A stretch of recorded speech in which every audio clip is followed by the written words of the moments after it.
La pandémie, ça n'a pas été facile pour personne, mais je pense que c'est les personnes âgées qui l'ont vraiment vécu le plus durement. Beaucoup d'isolement, solitude, anxiété, puis évidemment beaucoup de décès. Mon nom, c'est Philippe Mathieu, je suis médecin de famille.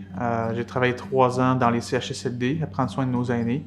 Je travaille maintenant à l'urgence de l'hôpital Jean Talon à Montréal. J'ai vu énormément de personnes âgées atteintes de la COVID durant la pandémie, puis même quelques-unes mourir, la plupart du temps seules, sans famille pour les entourer. C'est ça qui était déchirant. On voyait qu'en Italie, il manquait de ventilateurs, puis qu'ils avaient commencé à prendre la décision de ne plus soigner comme les personnes âgées pour pouvoir laisser les ventilateurs aux plus jeunes.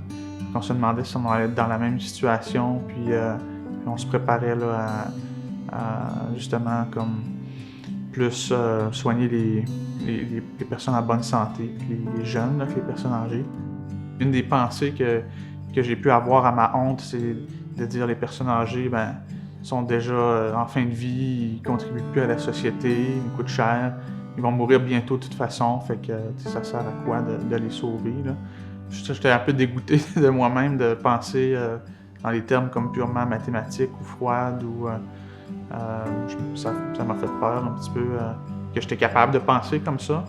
Ce raisonnement-là, c'est complètement à l'envers de ce qui m'a motivé à rentrer en médecine.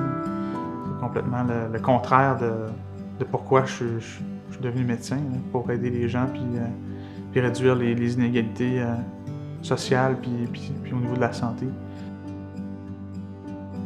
Pourquoi est-ce qu'on le sait que c'est mal? Je pense qu'on le sait tous au fond de nous, que chaque personne a une dignité propre, puis une valeur intrinsèque. Moi, en tant que chrétien, je suis convaincu que cette valeur-là, ça vient de Dieu. Si on est juste un produit du temps, puis du hasard, puis de la matière, ben, on est juste un tas d'atomes, puis il n'y a rien qui nous donne une valeur intrinsèque. Mais la Bible donne au moins 2 raisons de pourquoi on a cette valeur intrinsèque-là. La première, c'est que la Bible dit qu'on est créé à l'image de Dieu, ce qui veut dire qu'on est comme un reflet de qui il est. Si j'avais un exemple à donner, ça serait comme un artiste peintre qui a fait plusieurs tableaux au courant de sa vie, mais il y en a une qui surpasse toutes les autres, comme son chef-d'œuvre, puis qui est plus belle et donc qui a plus de valeur que toutes les autres. Nous, on est comme le chef-d'œuvre de Dieu, ce qui veut dire qu'on a une très grande valeur. Puis la deuxième raison de pourquoi je pense qu'on a une valeur intrinsèque qui nous provient de Dieu, c'est qu'on reconnaît la valeur de quelque chose au prix qu'on est prêt à payer pour l'avoir. Mais Dieu nous a tellement aimés qu'il a donné son Fils Jésus. Il a envoyé son Fils Jésus mourir à la croix pour nous, pour qu'on puisse vivre éternellement.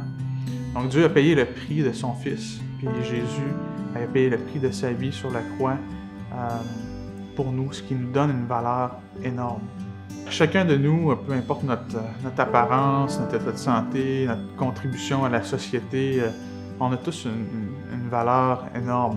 Puis moi, je veux me consacrer à continuer de les traiter. En tant que médecin, je veux continuer de me battre pour eux, nos personnes les plus vulnérables, les personnes âgées, de continuer d'en prendre soin parce qu'ils ont une valeur énorme, eux aussi, à mes yeux, puis aux yeux de Dieu.